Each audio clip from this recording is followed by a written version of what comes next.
Hi friends, let's continue with the sums of chapter number 5, and in the line we are coming to exercise ka 5.20.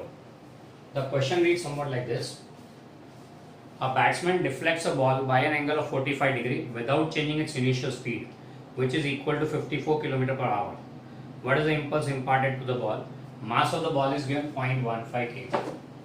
What you are given is a ball of mass 0.15 kg. बराबर है. Moving with the speed of 54 kilometre per hour, यानी कि 15 metre पर second हुआ. बराबर. Now here is a suppose is a bat.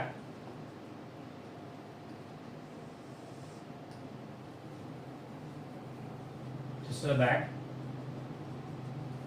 Ball is coming like this. ये ball आ रहा है. इनिशियल स्पीड v1 बार बोलते, वेलोसिटी v1 बार बोलते हैं. इनिशियल वेलोसिटी v1 बार. टकराने के बाद goes eight an angle 45 degree. ये गया 45 डिग्री पे आया, यूं टकराया गया 45 डिग्री पे, ये v2 बार हो गया. And what we have to find out is how much impulse does it impart to the ball. How much is the impulse imparted to the ball, ये चाहिए हमको. ना इंपल्स यानी क्या, तो फिर से याद करें तो impulse is force into time interval for which force x, and there is nothing but dp. dp is p2 minus p1 final momentum minus initial momentum. Vector form में ले रहे हो तो this will be equal to mv2 bar minus mv1 बार, यानी कि m common ले लो, v2 बार minus v1 बार, यानी टकराने से पहले की वेलोसिटी और टकराने के बाद की velocity both we have to find out.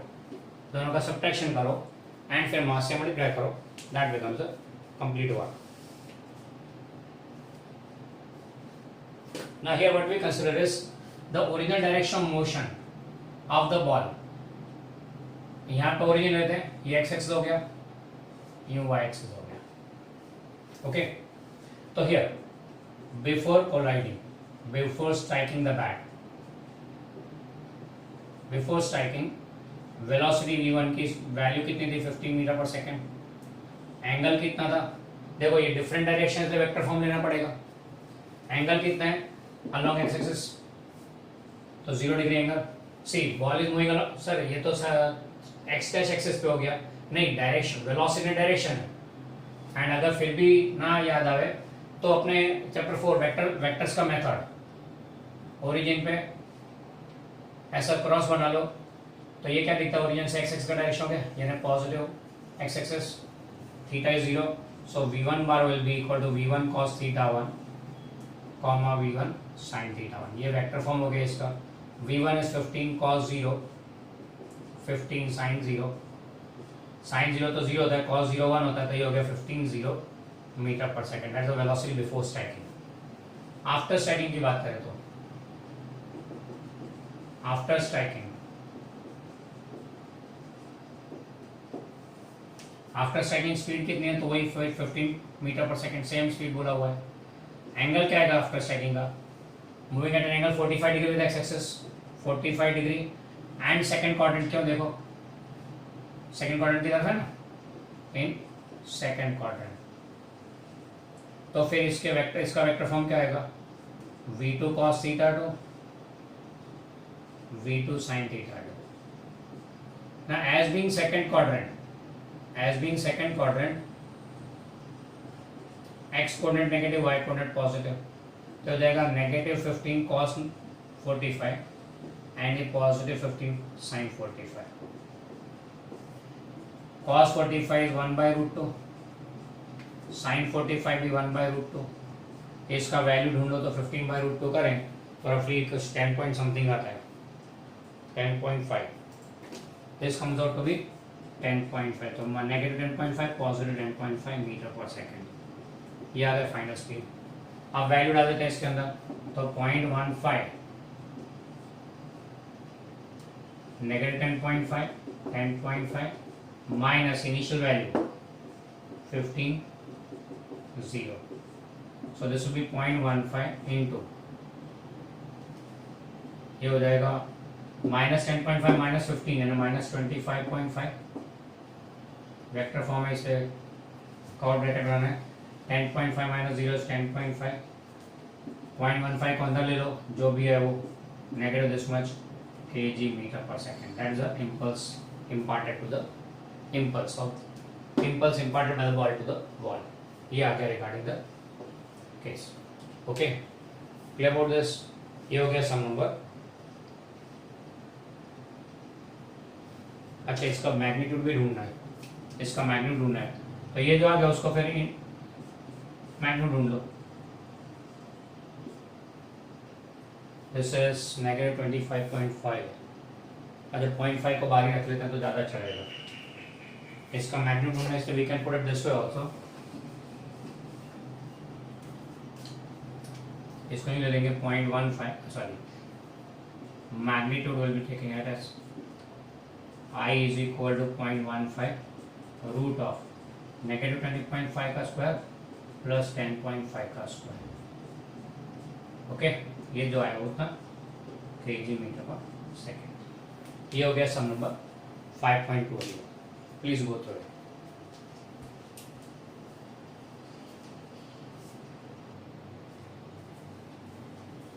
So now next we go on for 5.21. 5.21 में दिया हुआ है क्वेश्चन को जैसा a stone of mass 0.25 kg tied to the end of a string is whirled around in a circle of radius 1.5 metre. पत्थर बांध दिया डोरी के साथ उन्हें घुमा रहे हैं with a speed of 40 revolutions per minute in a horizontal plane में घुमा रहे हैं इसे. फिर what is the tension in the string? What is the maximum speed with which the stone can be whirled around if the string can withstand a maximum tension of 200 Newton? यानी आपको क्या दिया हुआ है यहाँ पे डेटा में दिया हुआ है mass of the stone 0.25 kg, radius of the circular path यानी कि length of the string 1.5 metre and speed दिया हुआ है आपको कितना है 40 revolutions पर मिनट. अब ये 40 रिवॉल्यूशंस पर मिनट के बाद जो है ये क्या चीज है, तो ये एक्चुअली एंगुलर स्पीड है क्योंकि एंगल के टर्म्स में बात की है. कैसे, तो यहाँ पे देखिए 40 1 रिवॉल्यूशन यानी क्या, यूं घुमाया यहाँ से 1 रिवॉल्यूशन यूं हुआ यानी कि एंगल 2 पाई रेडियन हुआ. तो 1 रिवॉल्यूशन इज 2 पाई रेडियन. याद रखें 1 revolution is equal to 2 pi radian. ज़्यादा डिटेल हम लोग चैप्टर नंबर 7 में देखेंगे इसकी. 1 revolution is 2 pi radian and 1 minute यानी सेकंड में कन्वर्ट करते 60. तो रेडियन पर सेकंड एंगल पर unit time that's called angular speed, omega बोलते हैं इसको. बराबर है. तो ये आ जाता है कुछ 4 पाई बाई 3 रेडियन पर सेकेंड. ओके ये एंगुलर स्पीड दिया हुआ है आपको. अब अगर लीनियर स्पीड चाहिए तो क्या करेंगे इसको, इसमें linear speed is given as v equal to r omega. ये रिलेशन है लीनियर स्पीड है. लीनियर स्पीड v और angular speed omega. v speed and angular speed के बीच का रिलेशन ये है. ज्यादा डिटेल चैप्टर नंबर 7 में आने वाली है जब रोटेशन मोशन पढ़ेंगे तब. अब यहाँ क्वेश्चन में क्या दिया हुआ है, एक स्टोन है टाई किया एक स्ट्रिंग को एंड फिर इसको व्हर्ल किया, व्हर्लिंग राउंड यानी कि घुमा रहे हैं. हॉरिजॉन्टल प्लेन में बोला हुआ है. Okay it is rotate revolve in the horizontal plane and कितने 40 रिवॉल्यूशंस पर मिनट करते हैं. हमें फाइंड करना है इसमें टेंशन कितना आएगा स्ट्रिंग में. तो पहली बात तो to revolve on the circular path we require centripetal force. अब सेंट्रीपिटल फोर्स तो उसको बीच की तरफ खींचेगा, कौन होगा वो, तो इसके ऊपर एक और फोर्स, एक सेंट्रीपिटल दूसरा सेंट्रीफ्यूगल फोर्स लगेगा. Centrifugal force will tend the stone to go out, will make the stone to move out. कितना होता है ये, equal to that of centripetal force. Same formula होता है उसका भी. So this force is centrifugal force which has a tendency to throw the stone out of the circular path. और उसे पकड़ के रखेगा सेंट्रीपिटल फोर्स. यहाँ सेंट्रीपिटल फोर्स कौन प्रोवाइड करेगा, तो ये फोर्स स्टोन को खींच रहा है, इससे स्ट्रिंग खींचाएगी. स्ट्रिंग इज नॉन एक्सटेंसिबल तो यहाँ टेंशन क्रिएट होगा स्ट्रिंग में and that tension provides the centripetal force. That tension in the string provides the centripetal force and to continue revolving on a circular path with uniform speed, ये दोनों का balance होना जरूरी है. बराबर है. तो here for revolve continuing revolution t is equal to mv square by r. अब v को r क्योंकि हमें v नहीं दिया हुआ ओमेगा दिया हुआ है तो v को एलिमिनेट करना पड़ेगा. m into r ओमेगा का square upon r and that makes are omega square. ये टी का फॉर्मूला आ गया, एम भी है, आर भी है, ओमेगा भी है, मिल जाएगा। ये कैलकुलेट करोगे तो ये इतना newton, it will come out to be 6.57 something, 6.57 जितना आएगा, बराबर है। तो here this much tension will be generated. अब क्वेश्चन में दूसरा पार्ट दिया है, if string can withstand a maximum tension of 200 newton, तो फिर मैक्सिमम स्पीड कितनी ले सकता है, ओमेगा मैक्स। मैक्सिमम स्पीड पूछा हुआ है, कितनी ले सकता है, बराबर है। तो सॉरी मैक्सिमम स्पीड बोला है, एंगुलर स्पीड है, वी मैक्स मांगा है। तो फिर से T equal to m v square by r. अगर वी को वी मैक्स लेंगे तो टी वी मैक्स होगा, क्योंकि mass and radius does not change, we can change the speed but not mass and radius. अब वी मैक्स के तो क्या करेंगे, therefore we making v max the subject of formula, you get root of r into T max upon m, v square है ना, तो root of r into T max upon m. R है, m भी है and T max भी है, तो you can find out the maximum speed. यानी इतनी मैक्सिमम स्पीड से, इतनी स्पीड से करोगे, इतनी या इससे कम स्पीड से रिवॉल्व करोगे तो स्ट्रिंग टूटेगा नहीं, इट कैन कंटिन्यू मोशन। इससे ज़्यादा किया तो स्ट्रिंग की बेयरिंग कैपेसिटी गई तो स्ट्रिंग टूट जाएगा, पत्थर जाएगा किसी के सिर पर। ओके, ये हो गया रिगार्डिंग दिस सम। अब इस सम में वेरिएशन आ सकता है, कैसा वो हम लोग लेंगे असाइनमेंट में, पर अभी बता देता हूँ साथ साथ में। इसमें वेरिएशन आ सकता है कैसा, कि ये जो रिवॉल्व की है हॉरिजॉन्टल प्लेन में है, हॉरिजॉन्टल प्लेन में वेट फोर्स का कोई इफेक्टिवनेस नहीं होता, mg डज नॉट अफेक्ट, क्योंकि परपेंडिकुलर डायरेक्शन में। So for this motion mg is not at all effective. पर यही सिचुएशन अगर वर्टिकल प्लेन में किया होता, it would be like this. Vertical plane में क्या होता, तो ऐसे केस में ये जो स्टोन है इसके ऊपर लगने वाले फोर्स कौन से, यहाँ पे mg that will balance by tension t, okay, और साथ में यहाँ पे mv स्क्वायर बाय r भी होगा, सेंट्रीफ्यूगल फोर्स। तो mg and mv square by r balance is tension t, यानी यहाँ पे क्या होगा, t will B mv square r plus mg हो जाएगा। इस केस में वर्टिकल में मूव कर रहा हो तो सेम टू सेम सिचुएशन, यहाँ weight force was not effective, यहाँ पे है। अब ये सिचुएशन अगर टॉप मोस्ट पोजीशन पे देखो तो क्या आएगा, तो mg तो डाउनवर्ड डायरेक्शन में ही है, अब mv स्क्वायर बाय r बाहर होगा, और टेंशन t भी यहाँ पे टुवर्ड्स द सेंटर, तो t plus mg will form mv square by r, यानी कि t will be equal to mv, उस केस में माइनस mg होगा। क्लियर, तो वर्टिकल रिवॉल्व कर रहे हो तो mg भी इफेक्टिव हो जाएगा। अब यहाँ माइनस हो रहा है तो लेस वैल्यू आएगा, यहाँ प्लस हो रहा है तो ज्यादा वैल्यू आएगा टेंशन का, तो टेंशन यहाँ पे मैक्सिमम, यहाँ पे minimum during the revolution on the in the vertical plane. Okay, ये जस्ट एक साइड में दिमाग में रखे, इसके साथ कनेक्टेड है। और हम लोग ऐसा एक सम असाइनमेंट में भी लेंगे, हमारी बुक में काफी लिमिटेशन है, तो books the sums are not covered that much. Okay, तो हम लोग इसको असाइनमेंट में लेने वाले हैं। Clear about this, let's go through it, then we will move on to illustrations. Sorry, हाँ, द एक्सरसाइज का number 22 and 23, 5.22, 5.23 are theoretical ones. So just go through them. If you have any doubt, just give me a call.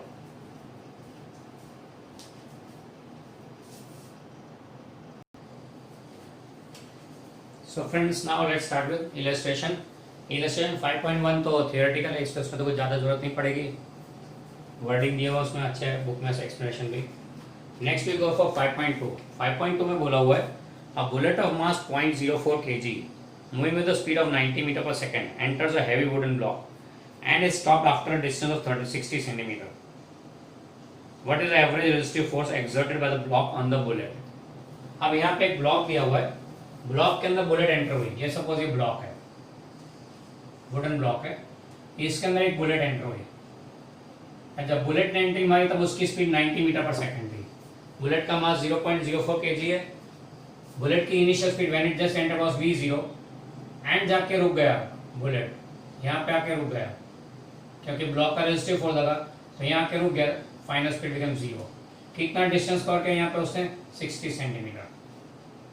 तो हमें find करना है कितना opposing force इस block ने लगाया। अब फोर्स फाइंड करने के लिए मास इनटू एक्सेलरेशन, एक्सेलरेशन के लिए डेटा था ही v0 d है, तो ये मिलने लेने के लिए फॉर्मूला कौन सा सूटेबल रहेगा, तो v square minus v0 square equal to 2ad, so a will be equal to v square minus v0 square upon 2d, that is v कितना है 0, तो 0 माइनस 90 का स्क्वायर अपॉन 2 इंटू 0.6 सिंप्लीफाई पर expression आ जाएगा metre पर second square में. And फिर फोर्स यानी ऑब्वियसली नेगेटिव आएगा, एक्सप्रेशन विल बी नेगेटिव. बराबर है. तो force will be mass into expression will come out to be negative some newton. And negative indicate करता है कि इट्स अ रेजिस्टिव और we can say retarding force exerted by block on the bullet. Okay, negative आएगा मतलब retarding force है. Clear. चलो फिर illustration 5.3 में आपको y का फॉर्मूला दिया और फ्री फॉल का, तो बोले फोर्स का फॉर्मूला ढूंढो. तो फोर्स के लिए एक्सप्रेशन की जरूरत पड़ेगी ना. पोजीशन से एक्सेलरेशन, तो पहले स्पीड आएगा, डिफरेंशिएट करेंगे तो dy by dt, that is d by dt of ut plus half gt square.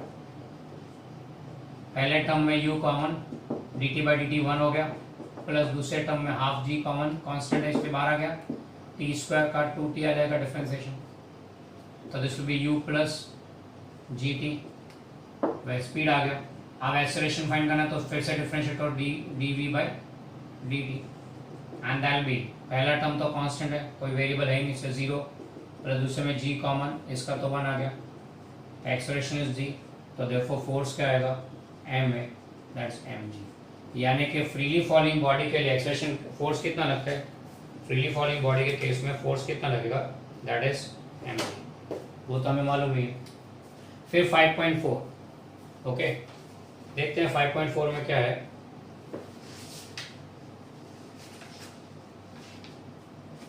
.4 में you have said that a batsman hits back a ball straight in the direction of the bowler without changing its initial speed of 12 meter per second. If the mass of the ball is 0.15 kg, determine the impulse imparted to the ball. अब यहाँ पे दिया हुआ है ball का मास 0.15 kg है और speed 12 metre पर सेकेंड. बॉल का मास है 0.15 kg, स्पीड 12 मीटर पर सेकेंड. सिचुएशन कुछ ऐसा है, ये बैट है, बॉल आया बॉलर की तरफ से, स्पीड v1, टकराया एंड वापस उसी डायरेक्शन में भेज दिया गया, स्पीड v2. अब स्पीड v1 सेम स्पीड से भेजा है, तो v1 अगर 12 है तो रिटर्न सेम डायरेक्शन में, स्पीड उतनी, तो 12 as it is and direction reverse हो, इससे माइनस साइन आया स्पीड का direction. Okay, we have considered this direction is positive and this direction is negative, तो v2 will be negative, v1 is positive. बराबर है. अब impulse of force क्या होगा, f force into time, for which force that is changing momentum, that is p2 minus p1, that's equal to mv2 minus mv1. यहाँ vector form लेने की जरूरत नहीं क्योंकि सारा खेल एक एक्सेस पे ही चल रहा है, इसलिए वेक्टर फॉर्म में जाने की जरूरत नहीं है. आगे एक्सेस में हम देखा था कि डायरेक्शन बदला इसलिए we need vector form. Okay, तो यहाँ पे m common, v2 minus v1 and that will be 0.15 into negative 12 minus 12 and that's 0.15 into negative 24, that is minus 3.6 newton. अब नेगेटिव ये चलो, therefore I का मैग्नीट्यूड क्या है 3.6 न्यूटन. इम्पल्स कितना इम्पार्ट हो बॉल को 3.6 न्यूटन. कौन सी डायरेक्शन में, माइनस साइन है, हम नेगेटिव यूं लिया हुआ है तो towards the bowler, towards direction towards bowler. Okay, ये हो गया regarding 5.4. Just go through this all the three.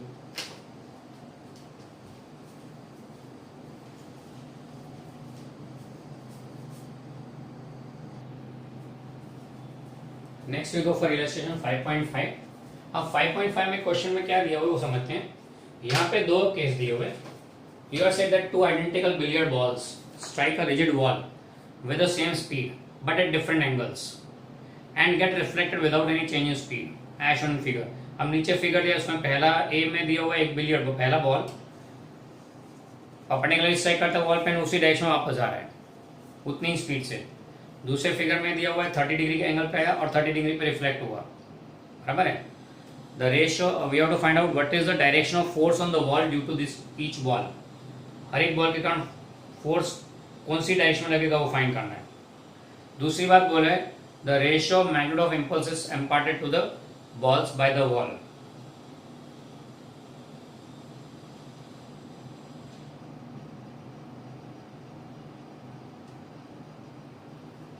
चलो देखते हैं क्या आएगा. दो केस दिए. पहला ball let's first case A, the first ball है, ये बॉल इस पे आया यूं, moving with the speed of v, strikes and returns back in the same direction with speed minus v, है ना, v नेगेटिव हो जाएगा। अच्छा, दिया हुआ स्पीड u, फिगर में दिया स्पीड u, तो अपने u नाम ले लेंगे। अगर नाम दिया है बुक में, क्वेश्चन में, तो use that name, otherwise our general speed v, mass m है, initial speed u, final speed negative u। क्यों? क्योंकि हमने ये डायरेक्शन पॉजिटिव लिया है, तो ये डायरेक्शन नेगेटिव है।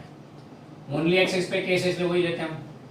तो इम्पल्स ऑफ फोर्स क्या आएगा, I1 बोलते हैं, force into time, that is changing momentum, that is P2 minus P1 and that is mv2 minus mv1, that is m common v2 minus v1, यानी कि m common negative u minus u and that is minus 2mu।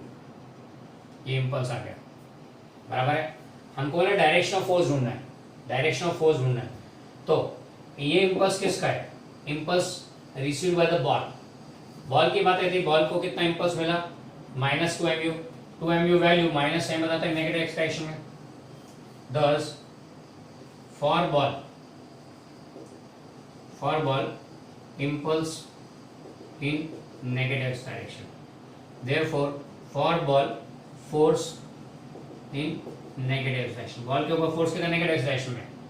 Newton third law क्या बोलता है, जितना ball में force लगा उतना ही force ball पे लगेगा ऑपोजिट डायरेक्शन में। दस force on ball will be in positive direction, यानी इस केस में फोर्स कौन सी डायरेक्शन में लगा, बॉल पे, पॉजिटिव डायरेक्शन में। क्योंकि इस इम्पल्स एंड फोर्स का डायरेक्शन सेम होता है, impulse and force are in same direction. क्योंकि इम्पल्स अल्टीमेटली है क्या, it is force into time. तो फोर्स का जो डायरेक्शन वो इम्पल्स का डायरेक्शन, क्योंकि टाइम तो स्केलर है, तो इम्पल्स का डायरेक्शन फोर्स का direction same. For the ball impulse और फोर्स इन नेगेटिव डायरेक्शन, क्योंकि माइनस साइन आएगा। तो फिर बॉल पे क्या आएगा, उससे उल्टा पॉजिटिव, क्योंकि बॉल पे एक्शन था तो बॉल पे रिएक्शन हुआ, action reaction opposite direction and equal value. तो सेम 2mu बाय टाइम लेंगे तो आ जाएगा impulse imparted to the ball and force भी उसी डायरेक्शन, पॉजिटिव एक्सिस। क्लियर ना। इसमें सेकंड केस बी पार्ट, ये बॉल है। सेकंड पार्ट में क्या बोला हुआ है कि यहां से बॉल आया, कितने एंगल पे, 30 डिग्री एंगल पे, स्पीड यू बोला है, ये बॉल आ रहा है एंड फिर 30 डिग्री एंगल पे एक्स एक्सिस के 30 डिग्री एंगल पे रिफ्लेक्ट हुआ। इंसिडेंट और रिफ्लेक्ट एंगल दोनों सेम है, स्पीड उसकी यू है, सेम स्पीड। अब यहाँ पे क्या करेंगे, यहाँ पे डिफरेंट डायरेक्शन है, इसलिए वेक्टर फॉर्म में जाना पड़ेगा। मास तो वही का वही, स्पीड भी वही की वही। चलो पहले v1 इज u, उसका एंगल कितना v1 का, 30 डिग्री एंगल। कौन से क्वाड्रेंट में, टच द क्वाड्रेंट नाउ, क्योंकि वेलोसिटी के लिए तो डायरेक्शन जरूरी है। ये सेकंड क्वाड्रेंट में पोजीशन है इसका, the ball is right now in second quadrant, but velocity का डायरेक्शन कौन सा है, वेलोसिटी का डायरेक्शन है fourth quadrant, in fourth quadrant. Okay, position नहीं वेलोसिटी ले रहे हैं इसलिए। अब यहाँ पे क्या आएगा, तो therefore v1 bar will be equal to v1 cos θ1 v1 sin θ1। अब ये फोर्थ क्वाड्रेंट है, इसका x positive and y negative, तो this will be u cos 30 negative u sin 30। cos 30 कितना होता है, √3/2, तो √3/2 u हो गया। sin 30 इज 1/2, तो -1/2 u हो गया। ये इनिशियल। फिर आफ्टर पोजीशन, स्पीड तो u का u ही है, direction θ2 is 30 degree again with x axis. कौन से क्वाड्रेंट में, तो इन कौन सा क्वाड्रेंट है ये, third quadrant, in third quadrant. तो आप बोलोगे सर ये तो थर्ड में है, पोजीशन थर्ड में है, वेलोसिटी भी थर्ड में ही आ रहा है। लकीली ये पोजीशन सेकंड में था, वेलोसिटी फोर्थ की डायरेक्शन में। Okay, so velocity and position दोनों सेम क्वाड्रेंट में होना जरूरी नहीं है, तो बी केयरफुल रिगार्डिंग इट। मतलब हमेशा ऐसे चौकड़ी बनाओ, make a cross like this and accordingly get the quadrant, क्योंकि साइन कन्वेंशन अकॉर्डिंगली चलेगा। तो v2 बार is v2 cos θ2 and v2 sin θ2। Third coordinate से दोनों नेगेटिव, तो this will be minus u cos 30 and minus u sine 30। तो यानी क्या आएगा ये, this will be equal to minus root 3/2u एंड ये माइनस u बाई 2, 1/2 यू लिखे, चलो दोनों सेम मेक दिस 1/2। ओके, ये हो गया। अब इम्पल्स ऑफ फोर्स की बात करें तो I2 इज इक्वल टू, पहले I1 बोला, I2 बोलते हैं F into d t, that is equal to d p, that is equal to P2 minus P1, that is equal to MV2 minus MV1, that is M common V2 minus V1। ना यहाँ पे vector form लिया है, इधर vector आ जाएगा, सारा vector form में आएगा। खास ध्यान रखें, जहाँ वेक्टर है वहाँ वेक्टर बनाना कंपलसरी, अगर आपने ये नहीं बनाया एंड चालू रखा काम, you are lost, you lose your marks, क्योंकि डायरेक्शन डिफरेंट है, इसलिए वेक्टर फॉर्म कंपलसरी है, और वेक्टर फॉर्म में नहीं लिखा तो यू आर लॉस्ट। ओके, अब ये हो जाएगा m into V2 negative root 3/2u negative 1/2u minus V1 root 3u/2 negative 1/2u। अब ये क्या आएगा, देखो m into minus plus, sorry minus and ये नेगेटिव, तो माइनस ट्वाइस हो गई है, 2 टाइम्स हो गया, तो minus root 3 negative root 3 and ये नेगेटिव माइनस माइनस प्लस हुआ तो 0, बराबर है। तो देयरफॉर I2 क्या आएगा, I2 विल बी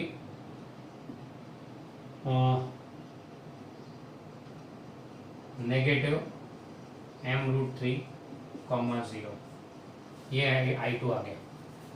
डायरेक्शन कौन सा आया, नेगेटिव एक्स एक्सिस, बराबर, नेगेटिव एक्स एक्सिस डायरेक्शन में आ गया इम्पल्स। ये impulse imparted to the ball है, ये भी impulse imparted to the ball है, नेगेटिव एक्स एक्सिस दोनों में सेम। तो impulse imparted to ball is negative, therefore force on ball in positive direction. तो दोनों केस में बॉल पे फोर्स पॉजिटिव डायरेक्शन में लगा है। अब दूसरे पार्ट में पूछा हुआ है इसका रेशियो ऑफ इम्पल्स, तो I2 इम्पल्स के वैल्यू का रेशियो, तो magnitude of I1 and magnitude of I2 will B, यहाँ पे 2mu है एंड यहाँ पे m रूट 3, तो this comes out to be 2/3 magnitude, sorry यहाँ पे u लिखने का रहेगा u, 0। ओके, तो this comes out to be the ratio of impulse. ये हो गया सम number 5.5 of illustration. Just go through that